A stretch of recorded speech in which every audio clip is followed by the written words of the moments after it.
The stagecoach left her standing in a cloud of red dust, with a carpet bag at her feet and a folded letter pressed flat against her ribs beneath her shawl. Mercy watched the coach pull away down the rutted track until it was only a smudge against the sage, and even then she did not move, because moving meant deciding, and deciding meant admitting that the man whose name was on the letter might not come.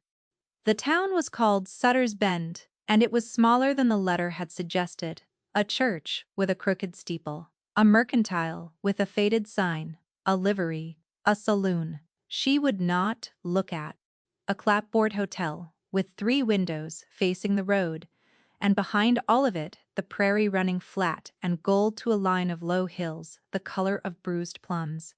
The wind smelled of dust and horses and something sweet she could not name, sage, maybe, or the last of the prairie clover. She had been a widow 11 months. The letter in her shawl had been written by a man named Holt Brennan, who owned, according to the matchmaker in St. Louis, the largest cattle operation within 100 miles of this nowhere place. The matchmaker had taken her last $7 and shown her a tintype of a hard-jawed man in his late 30s, with eyes that looked through the camera rather than at it. The matchmaker had said he was a good man. The matchmaker had said he needed a wife. The matchmaker had not said why a man like that would send for a woman like her. A widow with cracked boots and no kin, and a year's worth of grief stitched into her face. Mercy waited.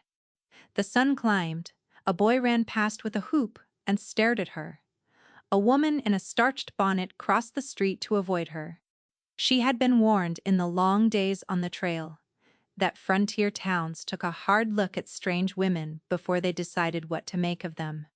When the wagon came, it came slow, drawn by 2 big bays who walked like they had been walking all morning. The man on the seat was not the man from the tintype. He was older, gray at the temples, with a face like weathered oak and a kindness in his eyes that almost made her cry, which she had been trying very hard not to do. "You'd be Mrs. Lacey," he said, taking off his hat. "Mercy," she said. "Just Mercy, please." He nodded, as if he understood why a woman might want to leave her dead husband's name in the dirt. He climbed down and took her bag without asking. "I'm Sullivan," he said. "I work for Mr. Brennan. He sent me to fetch you on account of he had a horse in trouble this morning and couldn't ride himself." "Is the horse all right?" she asked, because she did not know what else to ask. Sullivan paused with her bag in his hand and looked at her for a long second as if she had surprised him. "That," he said, "is yet to be seen." The ranch lay 7 miles out, and Sullivan drove the team at a walking pace that gave her time to look. The land opened. The sky was bigger than any sky she had ever stood under, and it pressed down on her in a way that was not unkind, but was not gentle either. They passed a creek lined with cottonwoods. They passed a fence that ran straight for a mile, and then turned and ran straight for another. They passed a place where the grass had been burned black in a square, and Sullivan said quietly, "Lightning, last spring," and did not elaborate. The house, when it came into view, was not the mansion she had half feared and half hoped for. It was a long, low building of squared logs and milled lumber, with a deep porch and a stone chimney at each end, and behind it a scatter of outbuildings and a corral and a barn the size of a chapel. There were men working. There were horses in the pasture. There was a woman beating a rug against a fence post, and she stopped beating it when the wagon came in. "Mr. Brennan is at the round pen," Sullivan said. "I'd take you to the house first, but he asked me to bring you to him direct." "Why?" she asked. Sullivan looked at the reins in his hands. "Because he said if you were the kind of woman who could stand the sight of what's happening to that horse, you were the kind of woman who could stand the rest of it. And if you weren't, he'd put you back on the next coach with a month's wages and no hard feelings." Mercy turned this over in her mind for the rest of the drive to the round pen. She did not know whether to be insulted or warned or grateful. She decided to be all 3, which was a thing she had learned to do. The round pen was a circle of weathered posts and rails behind the barn, and inside it stood a horse and a man, and neither of them was moving. The horse was a big bay gelding with a white blaze and 3 white socks, 16 hands at least, deep through the chest, the kind of animal a rancher built a working life around. He was standing with his head low and his eyes wide and his sides heaving, and there was sweat foam at the corners of his mouth, though no one had been riding him.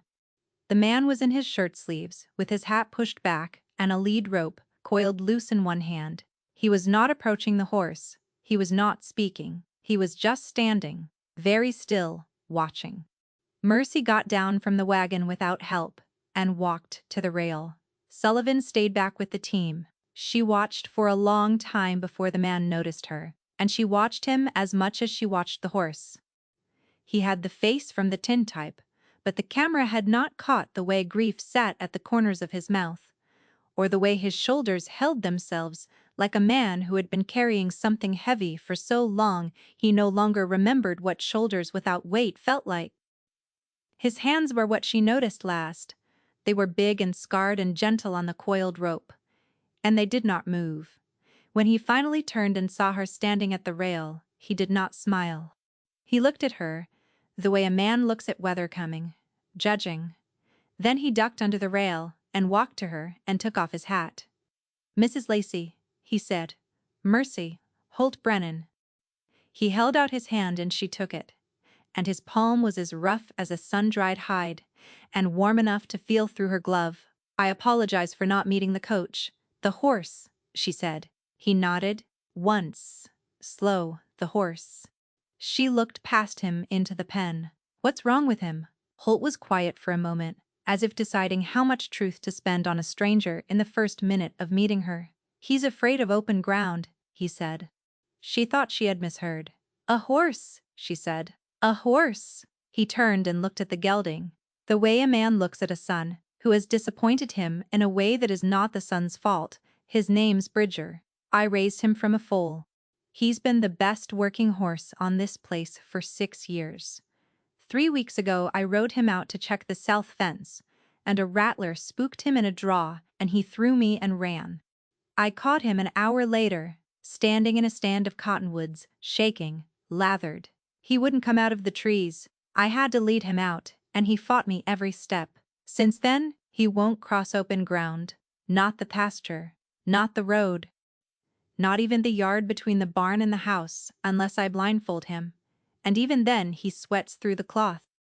She looked at the horse, and the horse looked at her, and she felt something move in her chest that she had not felt in 11 months. It was not pity, it was recognition. "He's a good horse," Holt said, and his voice caught for half a breath on the word good. "I won't shoot him, but I can't use him either, and a horse that can't work, on this kind of place." He did not finish the sentence. Mercy said, "You wrote to a matchmaker in St. Louis for a wife, while your best horse was breaking down in your own corral." He looked at her then, really looked at her, and she saw something flicker behind his eyes.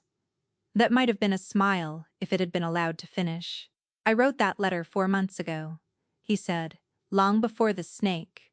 The matchmaker is slow. She did not know why, but she laughed. It was the first time she had laughed since the fever took her husband, and the sound surprised her so much she put her hand to her mouth. Holt did not laugh, but the thing behind his eyes finished becoming a smile. And it was very small and very tired, and it was for her. "Come up to the house," he said. "You've been on a coach 4 days. We can talk about the rest of it after you've eaten." The house inside was clean and spare, and smelled of lye soap and pine smoke, and a faint sweetness she traced to a bowl of dried apples on the kitchen table. The woman who had been beating the rug was named Theda, and she was Sullivan's wife, and she cooked for the ranch and ran the house, and she looked Mercy up and down with frank assessment and then handed her a tin cup of coffee and said, "You'll do," in a tone that suggested she had been prepared to render the opposite verdict. There was a small room at the back of the house, with a narrow bed and a window that looked out toward the barn. Theta showed her the room and said, "Mr. Brennan sleeps in the big room at the front, and he has not been in it more than 4 hours a night since the trouble with the horse. He will not bother you. He is not that kind of man. We will talk about a wedding when you have rested. He will not press you." "I am not afraid of him," Mercy said, which surprised her, because she had been afraid of every man she had met since her husband died. And she did not understand why this one was different. Theta looked at her a long moment. "No," she said. "I can see you are not. That is good. He needs that." Mercy slept for 14 hours. When she woke, it was the gray hour before dawn, and the house was quiet, and she lay on the narrow bed and listened to the strange silence of a place that was not a city, and not a wagon, and not a fever room. After a while she got up and dressed, and pulled her shawl around her shoulders, and went out onto the porch. Holt was sitting on the step with a cup of coffee gone cold beside him. He did not turn when the door opened. He said, without looking at her, "You can have the coffee on the stove." Sita put a fresh pot up before she went to bed. "Have you slept?" she asked. "A little." She sat down on the step beside him, not touching, but close enough that the wool of her shawl brushed the sleeve of his shirt. The yard was gray, and the barn was a dark shape, and somewhere beyond it a rooster cleared its throat for the first time. She said, "I want to walk the horse." He turned his head then, across the open ground, she said, "every morning. Until the fear leaves him." He looked at her for a long time. His face did not change, but something in his eyes did, and she could not read it. "You don't know horses," he said. "I know fear," she said. The rooster crowed. The east began to pale. "He'll hurt you," Holt said. "If he panics on a lead with a person on the end of it, he can break a wrist or a collarbone without meaning to. I have men here who have worked horses for 30 years, and I would not let any of them try what you're suggesting. I won't try to make him do anything," she said. "I'll just walk beside him a little farther each day. If he stops, I'll stop. If he turns back, I'll turn back. I won't pull on him. I won't push him. I will just be there, walking the open ground, until he believes it is safe. It might not work. It might not." He looked at his cold coffee. He set it down on the step. He said, very quietly, "Why?" "Because I have been afraid of open ground too," Mercy said, "and I know how long it takes." Holt Brennan did not answer her, but after a long moment he stood up and held out his hand, and she took it, and he pulled her gently to her feet, and he walked with her down to the barn in the gray light to introduce her properly to the horse who had been the best working horse on the place. That first morning, she did not walk Bridger anywhere. She stood at the stall door and let him smell her hand. He was a wary, intelligent animal, and he watched her the way a man watches a stranger at the edge of his firelight. She talked to him in a low voice, about nothing in particular, the weather, the coffee, the fact that she had come a very long way to stand here and be inspected by a horse. After a while he lowered his head and let her stroke his blaze, and she felt the warm, soft place between his nostrils, and she thought, "I have not touched a living thing in 11 months. That was not afraid of me, or that I was not afraid of," and she had to step back from the stall door for a moment to settle herself. On the second morning she put a lead rope on him and walked him to the door of the barn. He stopped at the threshold and would not cross. She did not pull. She stood beside him and looked out at the yard with him, and she said, "I see it too. It is very big. We do not have to go today." After a while she led him back to his stall and brushed him until his coat shone like polished oak. On the third morning, he stepped into the yard. 3 steps. Then he froze and began to tremble. She stood beside his shoulder and put her hand flat against his neck, and she did not move, and she did not speak. The trembling went on for a long time. When it stopped, she led him back inside, and he went willingly. Holt watched from the porch every morning. He did not interfere. Sometimes Sullivan watched with him, sometimes Theta. The hands watched from the bunkhouse door, at first with amusement, then with something else. On the 5th morning, Bridger walked 20 paces into the yard. On the 7th, he reached the gate. On the 9th, he stepped through it and stood in the lane that ran past the barn, with the great open pasture stretching away to the east, and he did not bolt. He shivered. He blew hard through his nose. But he stood, and Mercy stood beside him, with her hand on his shoulder, and she felt the place under her palm, where his hide twitched with the memory of the snake, and she said, very softly, "It is past now. It does not have to be the only thing." She did not know if she was talking to the horse. The wedding happened on a Tuesday, 3 weeks after she arrived, in the parlor of the ranch house with only Sullivan and Theda as witnesses, and a circuit preacher who had ridden in for the purpose and rode out again before supper. She wore a dress of dove gray that Theda had altered for her from something Theda's daughter had outgrown. Holt wore a clean white shirt and a black coat that was a little too tight across the shoulders. He had shaved. His jaw was nicked under the ear, and she did not know why she noticed that, but she did. And the noticing felt like the beginning of something. When the preacher said the words, Holt looked at her the way he had looked at her on the porch in the gray hour, like a man trying to read whether. She said yes. He said yes. He slipped a thin gold band onto her finger that had belonged, Theda told her later, to his mother and not to anyone else. And Mercy understood without being told that this meant something. He kissed her on the forehead, that was all. But his hand stayed at the back of her neck for a long moment afterward, and his thumb moved once, very gently against the place where her hair met her skin. And she closed her eyes and did not know what she was feeling because she had not felt it before. That night he slept in the big room at the front, and she slept in the small room at the back. Neither of them had asked for it to be otherwise. It was not time yet. The marriage was a frame they were building. The rest would come, or it would not. She lay awake a long time, listening to the house creak, and she thought about the gold band on her finger, and she thought about the horse in the barn, and she did not know which thing was making her chest ache. The mornings went on. By the end of the first month after the wedding, she was walking Bridger halfway across the pasture before he turned back.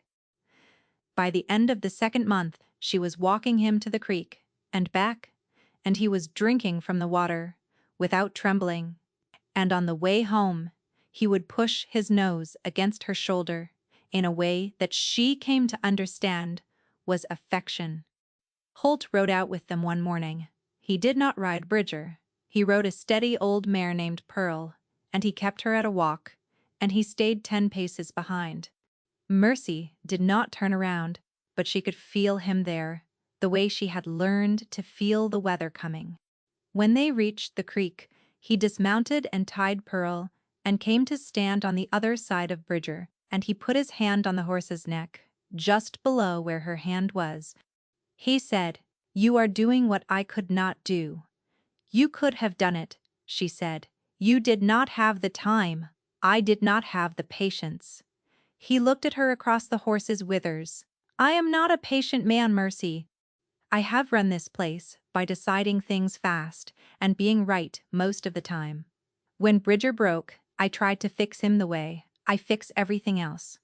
I tried to ride him through it. I tried to make him cross the yard. I made him worse." She said, "You loved him. That is why you could not do it. You wanted it too much." He looked at her for a very long time. Then he said, "I wanted you to come because I needed a wife to run the house." That is what I told myself when I wrote the letter. I told myself a great many things. "What are you telling yourself now?" she asked. He did not answer. He took her hand off the horse's neck and held it in both of his, and his palms were as rough as the first day, and as warm. And he looked down at her hand as if he had never seen one before. Then he raised it and pressed her knuckles to his mouth for one breath, no longer, and let it go. They rode back in silence. The horse walked steadily across the open pasture. The wind moved in the grass. The trouble came in the 3rd month. It came in the shape of a man who rode in on a tired roan and tied up in front of the house at noon on a Thursday in the form of a person Mercy had not expected to see alive. He was thin and gray-faced, and his clothes were filthy, and there was a scab along his jaw from where something had struck him hard. He climbed down off the roan and stood in the yard and shouted her name. She was at the well. She dropped the bucket. The rope sang as it ran back down into the dark. The man's name was Jensen Lacey, and he was her dead husband's brother, and he had been told in St. Louis by the matchmaker, who was either careless or cruel, exactly where she had gone. Holt came out of the barn with Sullivan behind him. The hands began to drift in from the corral. Theda stepped onto the porch and stayed there. Jensen Lacey pointed at Mercy and said, "That woman is my brother's wife, and she is coming home with me." "He is dead." Her voice sounded thin to her own ears. "He has been dead almost a year. He left debts," Jensen said. "He left debts, and you are his, and the debts are yours, and you are coming with me until they are paid." He did not raise his voice. He said, "This woman is my wife. We were married in this house 2 months ago by a preacher named Garrison who rides circuit out of Cheyenne and whose name is on a paper in the strong box in my office. You will get back on your horse and you will ride." "I will not," Jensen said, and he put his hand on the butt of the pistol at his hip. Sullivan, very quietly, cocked the rifle he had been carrying since he came out of the barn. It is impossible to say what would have happened next, because at that moment Bridger came out of the open stall door of the barn at a run. He had not been turned out. He had not been led. He had broken his halter, and he had come at a hard canter across the open yard he had been afraid of for half a year, and he came straight to Mercy, and he placed himself between her and Jensen Lacey, with his ears flat and his teeth bared, and he stamped a forefoot on the packed earth so hard that dust rose in a small cloud around his hoof. Jensen Lacey stepped back. He had not been afraid of one man with a rifle, and he had not been afraid of Holt, but a 16-hand bay gelding, with his ears flat against his skull and rage in his eye, is a different matter, and Jensen Lacey was not a brave man, only a cruel one, and there is a great difference. Holt did not move. He watched the horse. He watched Jensen. He said very quietly, "You have until I count 3. Jensen Lacey got on his roan, and he rode. When the dust had settled and the roan was a smudge on the eastern track, Mercy put her arms around the horse's neck and she pressed her face into his mane. And she cried hard, the way she had not cried for her husband or her loneliness, or any of it, and Bridger stood very still and let her, and his great warm side rose and fell against her like a slow tide. Holt came to her. He put one hand on the horse's neck and one hand on her back, and he said nothing at all, because there was nothing to say. That night, she did not sleep in the small room at the back. She sat on the edge of the bed in the big room at the front, and she said, "I do not want to be alone tonight." He said, "All right." He held her. That was all. He held her in his arms in the big bed, with his shirt still on, and her dress still on, and his hand at the back of her head, and his breath in her hair, and she fell asleep against the wall of his chest, and she dreamed of nothing. In the morning, he kissed her on the mouth for the first time. It was a slow, careful kiss, the kiss of a man who had not let himself want anything in a very long time, and was afraid of breaking what he had been given. She kissed him back. When they pulled apart, he rested his forehead against hers, and his eyes were closed, and he said, "I did not know it could come back. I did not know any of it could." She put her hand on his face. The stubble was rough under her palm. She said, "Neither did I." They walked Bridger together that morning. All the way to the creek, all the way back. He did not tremble once. But Jensen Lacey was not finished. A man like that does not come 1,000 miles to leave without trying twice. He came back 9 days later, and he did not come alone, and he did not come in daylight. He came in the small hours of a Tuesday morning with 2 men she did not know, and a story he had paid a man in town to write down for him on a piece of paper that he meant to use as a warrant. He had ridden to the territorial seat, and he had told the judge that Mercy Lacey was a woman who had stolen from her dead husband's estate and fled west, and that she was wanted in Missouri for the theft. The judge, who did not know him and did not know her and did not care, had signed the paper because Jensen had paid a clerk to put it in the pile. The paper was not real. But the man with Jensen who carried it was a deputy, and the deputy did not know it was not real, and the deputy had a badge. They came up the lane in the dark. The dogs barked. Sullivan came out of the bunkhouse in his union suit with a rifle. Holt came out of the front door pulling his suspenders up. Mercy came behind him in her nightdress with a shawl thrown over her shoulders. Jensen held up the paper.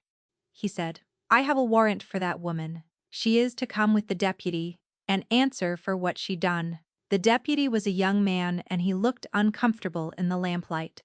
He said, "Sir, I am sorry to come at this hour, but I have orders."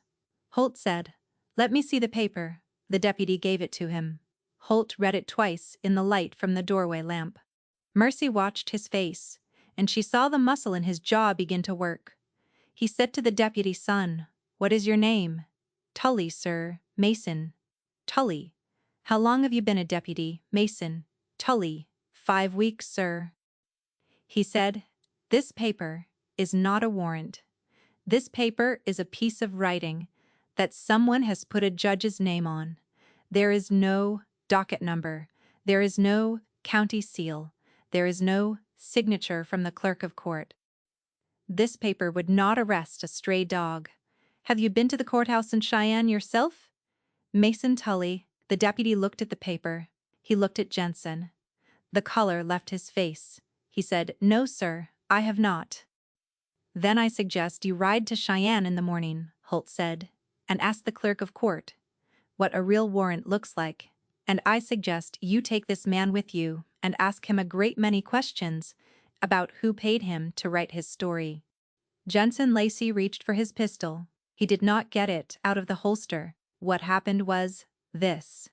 Mercy, who had been standing behind Holt and listening, had seen Jensen's hand move before anyone else, because she had spent a year of marriage watching her husband's brother for exactly that movement, and she had known him longer than any man on that porch.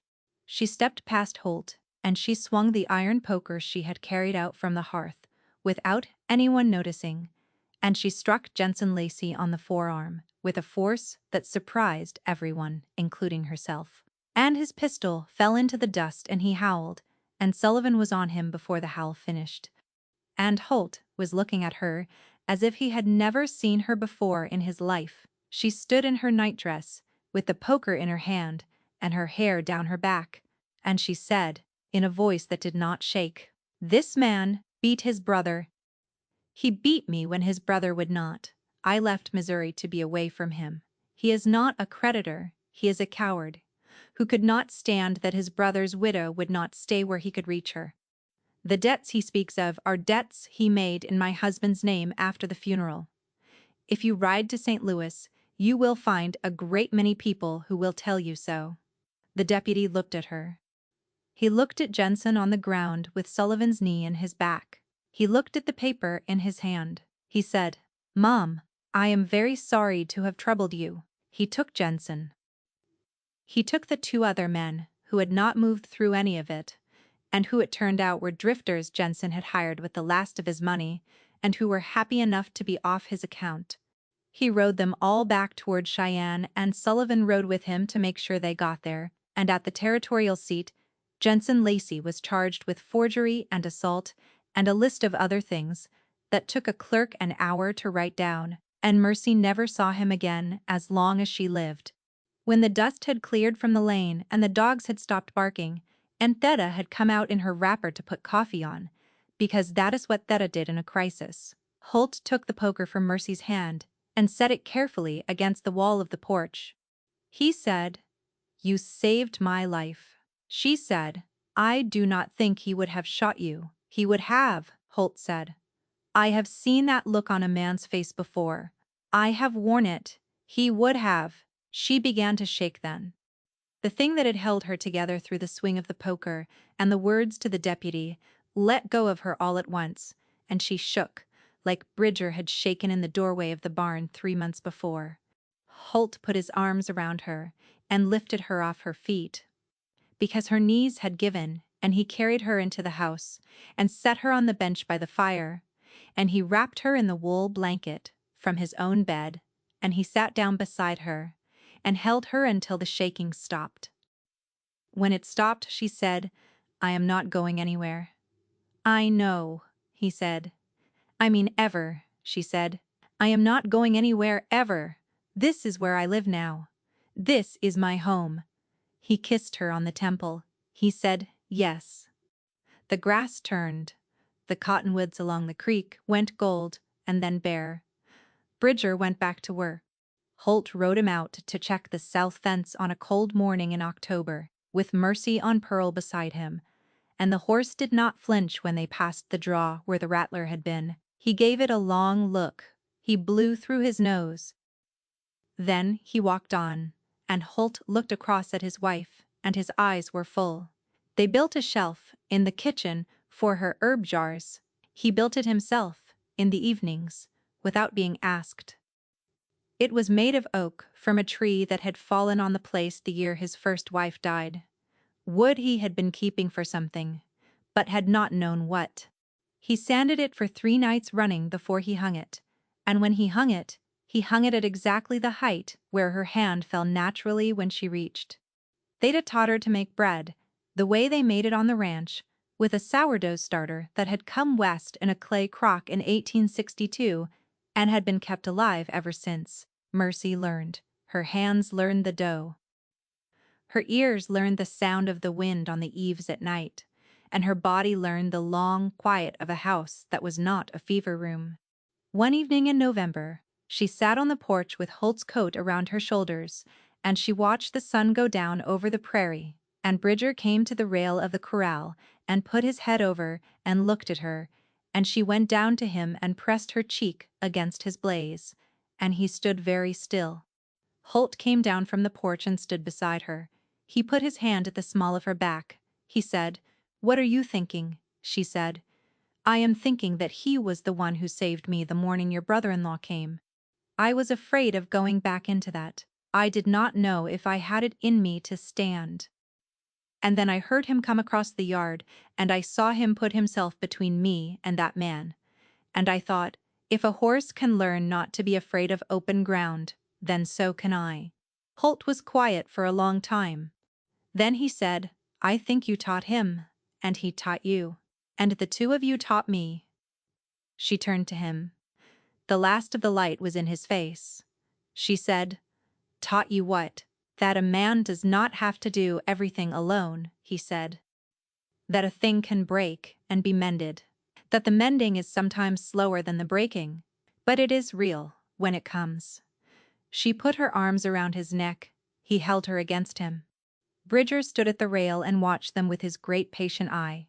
And beyond the corral, the open ground rolled golden gray to the dark line of the hills, and a wind came up across it that smelled of sage and wood smoke and the coming winter. And Mercy Brennan closed her eyes against her husband's shoulder, and she thought, "I am home, I am home. I am home." They were married 41 years.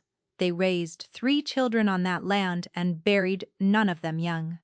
Bridger lived to be 26 and was buried under the cottonwoods by the creek, with a flat stone above him that said only, "He was not afraid." Mercy outlived her husband by a season, and when she died in her sleep, in the small hours of an April morning, her last act in this world was to lift her hand toward the empty side of the bed and smile at something only she could see. But that was all a long way off. On the porch that November evening, she only knew that the man she had married was holding her, and the horse she had walked across the field every morning was watching them, and the fear that had brought her west and the fear that had broken him had both, somehow finally, gone. She turned her face up to him. He kissed her. The sun went down. The first stars came out over the open ground.